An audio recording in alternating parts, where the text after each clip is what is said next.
And there are so many stresses. We had one this morning when I was just trying to get the girls both out of the house because now we're in this school routine and it's not like nursery, we have to be there at Oh, this yeah. particular time.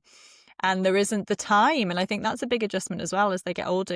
They are subjected to this routine every day and they have to meet these targets of where they have to be and when. And I find that difficult because they don't like it.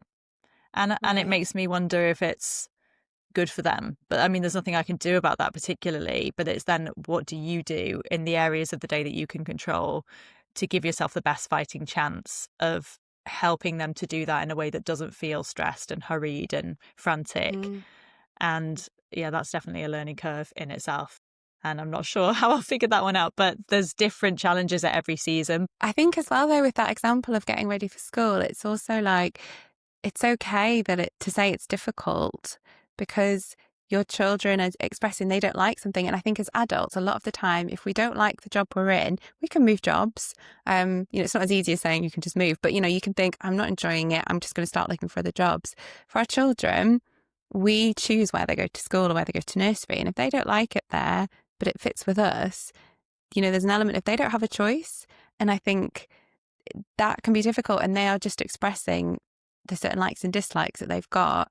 And again, it's healthy, expressing of their emotions. They're not trying to hide anything or not share how they're actually feeling. They're actually opening up to you. And I speak sometimes to mums as well about, I've seen a lot of children who are like bite, hit, and all those sorts of things.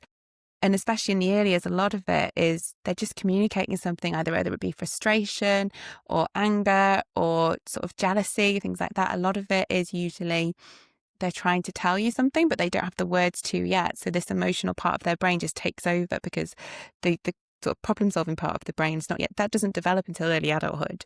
So that's again where with our adolescents, that's where they struggle a bit as well, because that part of the brain until we're adults isn't actually fully formed. So a lot of these behaviours, I put sort of they're perceived behaviours in a way that we perceive as bad. We've been told that they're sort of bad things to do, but it's okay. What are they trying to tell us? It's really leaning into what they're feeling. And sometimes as well, if you are guided a little bit in that, it can help you really understand and problem solve and help you kind of figure out how to help them a little bit. And it won't make them just get ready for school and, like, oh, have a great one. It'll just, it's just tips and tricks or different tools that you can use to help just with those mornings. Because in our house, mornings are difficult as well.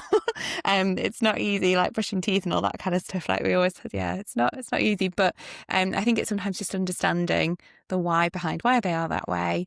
And you don't always need to have an answers for it, but it's just leaning into it, understanding it, and just remembering they're allowed to have a personality and a preference and a dislike, and like we do. So, yeah. Yeah, and I guess it's okay to say, I mean, one of the things that I thought about today after that scenario this morning, that saga, is I'm going to have to explain that I don't like it either. That this is the fact that school starts at this time. And I wish it was more flexible.